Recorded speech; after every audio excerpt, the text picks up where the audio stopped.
Hello everyone, it's Tess and it's tip 318. I wanted to make sure I got back in here with that exam I was taking. I know I've missed a couple of days and I'm very close to being a year doing this, so I don't want to let it go by the wayside. And today I'm looking at a book by Lisa Nichols and it's called Abundance Now, and I didn't flip my phone around. Hi Upendra, good to see you. And I'm going to call it, I forgot what I called it a second ago, life assignment or something like that. Basically what it amounts to is Lisa Nichols is someone Doc V introduced us to. And her story was amazing. I mean, she started in a very struggled life place and she ended up doing amazing things with her life and is actually still doing amazing things. Hi Cami, good to see you. So I picked up her book and ironically I opened to a chapter that's very close to me right now because that exam, hello, yeah, it has been a while, Upendra, so good to see you. So I took an exam yesterday and some things are coming up now that I have to make some decisions on, and ironically when I grabbed this book by Lisa Nichols, she was talking about engagement in your work for more than just financial reward, and she kind of refers to it as life assignment.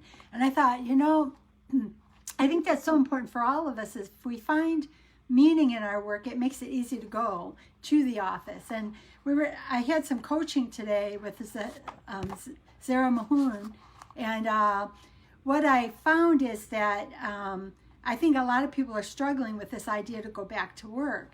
And the idea is that we've been out of the office for 2 years. What is that going to look like? And how do we want our future life assignment, financial life, to move forward? Because it's all part of the health journey. You know, going into a different environment is going to produce more opportunities to be out in the public eating foods that maybe I haven't eaten in a couple of years. It's also going to put me in different types of stressful situations. So it really is a time for all of us to decide, what is our life assignment? What do we want the next couple of years to be? What do we want our futures to be? And her story, Lisa Nichols had an amazing story. And again, I'm pulling these books that I've acquired over the past 2 years from Doc V, trying to pull the nuggets out of them. Whether I read them from front to back, I'm going to pull something out of them until I complete all the books, because I know there's something in them, and I trust that when I open something up, it'll be meaningful. And ironically, this happened today, because it's talking about, I'll read this passage. This is a Lisa Nichols quote, and she says, "Success is not defined by your bank account balance, your career title, or your impressive possessions. Success is defined by how deeply you love and are loved, how freely you give and receive from others, and how continuously you live in your passion." Well, hello everyone. I see a few more on. And that's the new definition of success. So again, Lisa Nichols, Doc V has not talked about her now, but she has an amazing story. And what I didn't realize, hi Lena, good to see you. What I didn't realize is Lisa Nichols actually, and this is a cute story in this chapter I'm reading, she talks about that her life assignment was to work with troubled children in Los Angeles. She grew up in an area of Los Angeles where it was tough. She kind of came through it, but she wanted to help and reach back and help others. So she was struggling, trying to find out how to do that. So she developed programs and put together like community groups that helped people to grow. Well, she was so good at that her name went out. And when her name went out, people sought her and wanted to work with her on bigger and bigger projects. But what happened to her is what I think happens to a lot of us. She felt like if she reached past what she knew and what she was comfortable with, she'd be found out to be a fraud. So she said that Jack Canfield, who does the chicken soup for the souls, wanted her to help him write co-author a chicken soup for the African American soul. He reached out to her several times because she met him through some of these groups that she was working with. Well, she says, ironically, the man asked her 5 times before she agreed to do the book. And what she said is that something I think many of us deal with, and I've talked about in one of my other lives, is she was fearful that she couldn't present what she thought. Somewhere in the back of her mind, somebody told her she couldn't do something, or that she wasn't a good writer, that she wasn't good at this or wasn't good at that. And she felt that she couldn't live up to what Jack Canfield needed. So for 5 times, she turned him down until finally she went ahead with it and she wrote the story. And basically what happened is that he told her that it was one of the most impressive stories that he had ever written, and that he was so pleased with it. So all of these things that she had held internally from some comment a teacher might have made when she was in school almost caused her to not take a chance on something that took her bigger. And what she said is it allowed her to take her dream bigger. There was a calling and she was needed for something more. And she said she could have stayed within that comfort zone of just running those teen centers, but that she couldn't have reached as big as she did if she hadn't have learned to be comfortable with more and learned to take an opportunity on more. And I thought it was so interesting because she says, you want to help ensure that you are enthusiastic. She says you want to make sure that you're enthusiastically engaged in your life assignment. But she also kind of talks about that while a lot of us have heard that you want to work in your passion, I've kind of thought this to be true too, that you don't always want to work in your passion because sometimes the outlet is the passion. She said our life assignment may be different than our passion. You know, we might have that skill that we're really good at that we can take the next level, and we may have that crafty, well, because I'm a number person, then we may have that crafty side that is our passion that lets us unwind from our career or our life assignment. Doesn't mean that we don't love our life assignment. It just means that it doesn't have to be one and the same. And I thought it was really interesting how she talked about this, and knowing, because I've listened to her talk before, not in person, but I've listened to a lot of her talks like TED Talks and stuff Doc V's introduced us to. It seems so surprising to me that she struggled with self-worth, but that's what we all struggle with. And as we all are facing what these changes are, the world is different in that employers, there's a lot of opportunities for people, and we are seeing people take opportunities. So what I think is, even for myself, because I've been doing all this stuff to move forward, I don't want to just educate and not take the steps. I have to actually take the steps.